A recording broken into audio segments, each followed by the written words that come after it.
لکه څنګه چې تاسو ته مونږ ویلو چې په سعودي عرب او د اماراتو په تعلقاتو کې ډېر لوی ترنګلتیا را پیدا شوې ده او تاسو ته یو شیبه مخکې ما ویلو چې په دې باندې به زه تفصیلي خبرې په خپل یوټیوب چینل جاج باندې کوم. د جاج چینل سره تاسو په خدمت کې حاضر یو. تاسو دا چینل سبسکرایب هم کړئ، تاسو دا چینل لایک هم کړئ، موږ د خپل کمنټس هم راولېږئ چې آیا په دې کې تاسو له کوم معلومات درکو هغه ستاسو څخه ښه راځي او که نه راځي. دوستانو نن یو ډېر عجیبه حرکت وشو. د سعودي عرب او د یمن خپلو کې سرحد هم لګي او تاسو ته پته ده چې په یمن کې ډېره وخت نه خانه جنګي ده او په دغه خانه جنګۍ کې ډېر ملکونه اوس راګډ شوي دي. په دې کې خصوصا دوه درې ډلې دي کوم چې پکې حوثیان دي، هغوی سره خو ایران هم څه لږه ډېره مرسته کوي، خو بل اړخ ته چې کومه ډله ده نو هغه موږ یادو هغه د اماراتو ډله ده. د اماراتو کومه ډله چې کومه ده نو هغه ډېره دغه ځای کې مضبوطه وه او بل اړخ ته بیا د سعودي عرب یوه ډله ده، خو د سعودي عرب هغه ډله نه ده بلکې سعودي عرب چې کوم دي نو هغوی په یمن کې یو متحده حکومت غواړي او ملګرو ملتونو چې کوم حکومت منلی دی، کوم ته چې موږ د یمن صدارتي کونسل وایو، نو دغه ملګرو ملتونو منلی دی، دغه پاکستان هم مني، دغه سعودي عرب هم مني او د هغوی په مقابل کې چې بیا بله کومه برخه ده چې هغه په مشرقي یمن کې را پیدا شوې ده، هغوی غواړي چې دغلته یو نوی ملک د ساودرن عرب په نوم باندې جوړ کړي. سعودي عرب او هغوی ولا ساودرن عرب نوم خوښ کړی دی او هغوی دا غواړي چې دا ساودرن یمن یا ساودرن عرب دا چې هغوی جوړ کړي نو په دې کې بیا د سعودي عرب ځینې برخې هغوی را شاملې کړي دي چې دا به موږ په دې کې را شاملو او بیا اسرائیل او امارات دا نیت لري چې دغه نوی حکومت یا نوی ملک چې کوم دی هغه د سومالیا د یوې برخې د سومالیلینډ په شان په رسمیت باندې وپېژني. دا ډېر خطرناکه لوبه ده او اماراتو او اسرائیلو په مشرقي یمن کې ډېر خطرناکه لوبه را جوړه کړې ده او سعودي عرب نن د صبر پیمانې له برې شوه او سعودي عرب دغه ځای کې د حضرموت سره چې کومه بندرګاه ده مقاله په هغې باندې بمباري وکړه. هغوی دا وایي چې دغه ځای کې د اماراتو نه یو دوه غټ سمندري جهازونه راړل او ډېر لویه وسله یې دغلته کوزه کړه او دا کار د ډېر وخت نه شروع دی. لهذا سعودي عرب دا وایي چې اماراتو ډېر خطرناکه جنګي وسله دلته راوړې ده، دوه جهازونو کې راوړې ده، نو هغوی بیا د مقاله کومه بندرګاه چې کومه ده هغه بمباري کړې ده حضرموت سره، دغه ځای کې ذخیره شده وسله او چې کومه وسله را رسېدلې وه هغه ټوله بمباري کړې ده، تباه کړې ده او د ملګرو ملتونو له لوري منظور شوی یمني حکومت چې دی هغې ته صدارتي آئینی کونسل یا لیجسلیشن کونسل ورته وایي او د دې مشر آل الیماني دی. نو هغه اوس په ټول امارات په ټول یمن کې هغوی ایمرجنسي ولګوله، بیړنی حالت اعلان کړ او د اماراتو ټولو کسانو ته ویلي دي چې هغه د اماراتو فوجیان دي که هغه مشیران دي که هغه څو دي چې په 24 غنټو کې دننه تاسو د یمن نه وځئ او سعودي عرب هم چې کومه اعلامیه جاری کړې ده سعودي عرب هم په هغې کې ویلي دي چې تاسو یکدم د یمن نه وځئ په 24 غنټو کې دننه، ځکه چې سعودي عرب وایي چې دا زما د قومي سلامتۍ او د بقا خبره ده او موږ په خپل قومي سلامتۍ او بقا باندې هیڅ کله هم سمجوته نه کوو. وروستي راپورونه دا وایي چې سعودي عرب د یمن دغې پولې ته په لوی تعداد کې د زرګونو په تعداد کې ټینکونه هم رسولي دي، توپې هم رسولي دي، فوجیان هم رسولي دي او هوایي ځواکونه هم د سعودي عرب چې کوم دي نو هغه ډېر زیات فعال دي. یقینا چې زه به تاسو ته دا ووایم چې په مشرق وسطا کې د اسرائیل نه پس د ټولو نه پیاوړی هوایي ځواک چې کوم دی نو هغه سعودي عرب لري. هسې خو په دنیا کې په اسلامي ملکونو کې د ټولو نه پیاوړی کوم هوایي ځواک چې دی خو پاکستان لري، خو په مشرق وسطا کې بیا د اسرائیل نه پس د ټولو نه پیاوړی هوایي ځواک چې کوم دی هغه سعودي عرب لري. هغوی هم خپل ځواکونه دغه کړي دي، فعال کړي دي.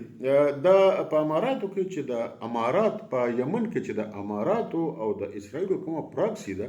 هغه د STC یا جنوبي عبوري کونسل ملیشیا په نوم باندې یادېږي او د دې خبرو نه زه تاسو خبر کوم چې لږ تاسو د تاریخ نه خبر اوسئ چې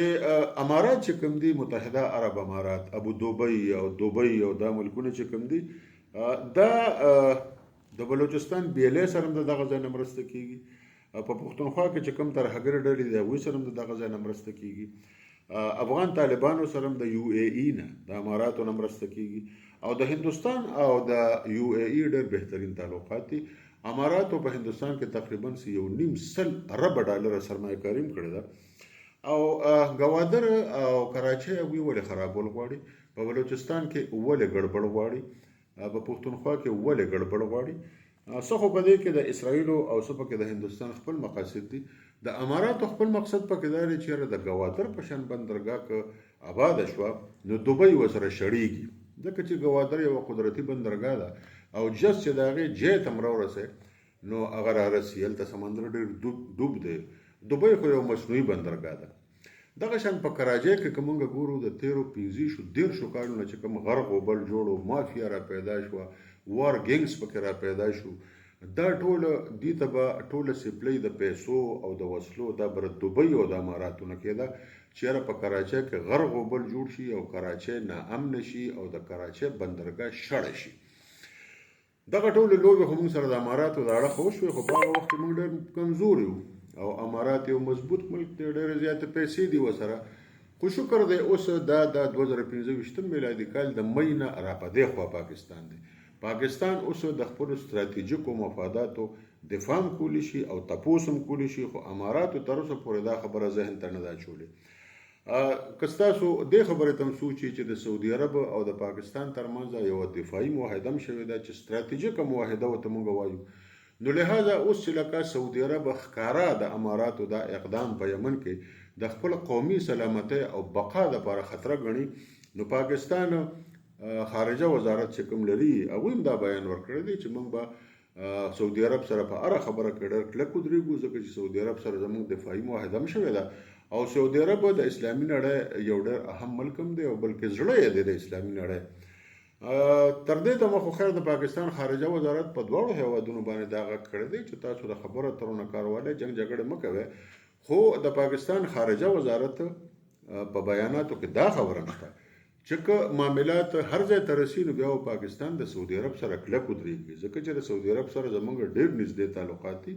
او دا ستراتیژیکه معاهده چې کومه ده دا موږ هم د دې ورځې لپاره سعودي عرب کړې وه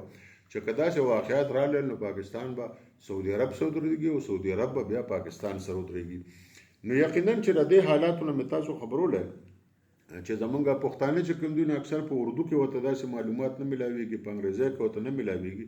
نو موږ کوشش دا کوو چې هغه په پښتو کې تاسو ته په اسانه ژبه کې ووایو چې تاسو په دې باندې پوه شئ چې په سیمه کې څه روان دي، په دنیا کې څه روان دي، په نړۍ کې څه روان دي. اوس سعودي عرب او د یمن صدارتي کونسل د اماراتو پراکسیز چې څونه ټوپکمار دي او د اماراتو چې څونه ځواکونه دي هغوی ته دا ویلي چې په 24 غنټو کې دنه تاسو د اماراتو نوځئ، د یمن نوځئ او په ټول یمن کې ایمرجنسي مې لګوړې ده 3 میاشتو لپاره. او چې کوم د دوی عبوري مشر دی چې ملګري ملتونه مني آل الیماني، هغه ویلي دي چې په یمن کې چې څونه فوجي تنصیبات دي دا به موږ په خپل قومي تحویل کېلو، یو کس هم په دې ځای کې ټوپکماري نه کوي، یو کس په دې ځای کې رضان حکومتونه نه جوړوي، ځکه چې دا ډېره خرابه خبره ده چې لکه د سومالیا په شان اوس اسرائیل او امارات یمن هم په منځ دوه کې او د سعودرن عرب په نوم باندې یو نوی هیواد جوړ کړي او هغې کې د سعودي عرب په ځینو برخو باندې نظر لري او د هغې نه بیا هغه اسرائیل هم تسلیم کړي او بیا د هغې نه پسې په امریکا هم تسلیم کړي، نو دا به یو بل اسلامي ملک تقسیم شي چې دا موږ بیخي نه غواړو او دا سعودي عرب دپاره هم ډېره تاواني خبره ده او د ټوله اسلامي نړۍ دپاره هم ډېره تاواني خبره ده. اماراتو له پکار دي چې د دې پراکسیز نه لاس والي. ګوره په دې مخکینیو ورځو کې 2 ورځې کېږي چې ما په دې عمدې چینل تاسو ته ویلي چې ګوره د پاکستان مفاداتو ته نقصان نه دی رسول پکار، که موږ د هندوستان په شان 10 کرته غټ هیواد له شکست ورکولی شو چې هغه په معاشي لحاظ موږ نه مضبوط دی، په فوجي لحاظ موږ نه مضبوط دی، د رقبې په لحاظ موږ نه غټ دی، افرادي قوت یې زموږ نه ګران زیات دی،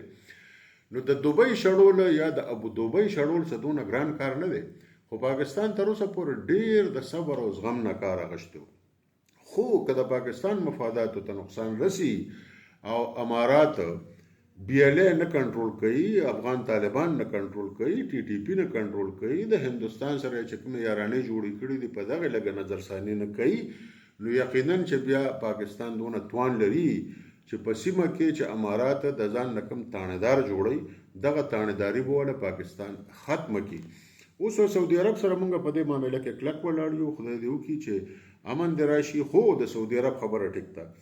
چې یو اسلامي هیواد چې د هغې نوم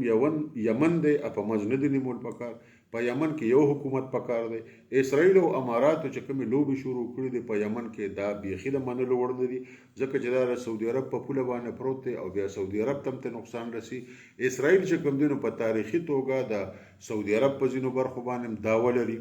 نو دا به بیا بالکل داسې شي چې لکه اسرائیل به د سعودي عرب سرحد ته ورسي او دا موږ ته نه ده منظوره. که فرض کړو د پاکستان د عوامو نه تپوس وشي نو په دې کې د پاکستان ډېر اهم کردار دی او موږ وایو چې د پاکستان خلک به بیا د سعودي عرب سره کلکه اوږه په اوږه ولاړي ځکه چې دا د پاکستان د مفاداتو خبره ده. نو چې د پاکستان د مفاداتو خبره راشي نو د پاکستان مفاد په دې کې دی چې موږ بیا سعودي عرب سره کلک ودرېږو او په موږ باندې حق کېږي. موږ سره معاهدې هم کړي دي. اماراتو له پکار دي چې په خپل دغه کارونو باندې نظرثاني وکړي. دا کارونه د نه کوي. 200 روپۍ ورسره شوي دي ښه په سړیتوب باندې ژوند تېروي او دا اوس هغه پاکستان نه دی چې هغه به ولې 200 اربه ډالر ورکړل او بیچاره پاکستان به په قلار ناست دی او خبره ختمه شوه. نه که ته موږ له کار ګورې په پښتونخوا کې او په بلوچستان کې او په ګوادر کې او په کراچۍ کې نو وروره موږ به تالم کار ګورو. دا خبره ته ځان سره یاد ساته چې د پاکستان د ګریوانه لاس وباسه د سعودي عرب د ګریوانه لاس وباسه. نه اسرائیل ستا تپوس کولی شي نه د هندوستان تپوس کولی شي. اسلامي ملک سعودي عرب سره ودرېږه پاکستان سره ودرېږه په سر سترګو. خو که خبره دا شوه چې د چېړلو شوه نو موږ دې څوک نه چېړي موږ به څوک نه چېړو.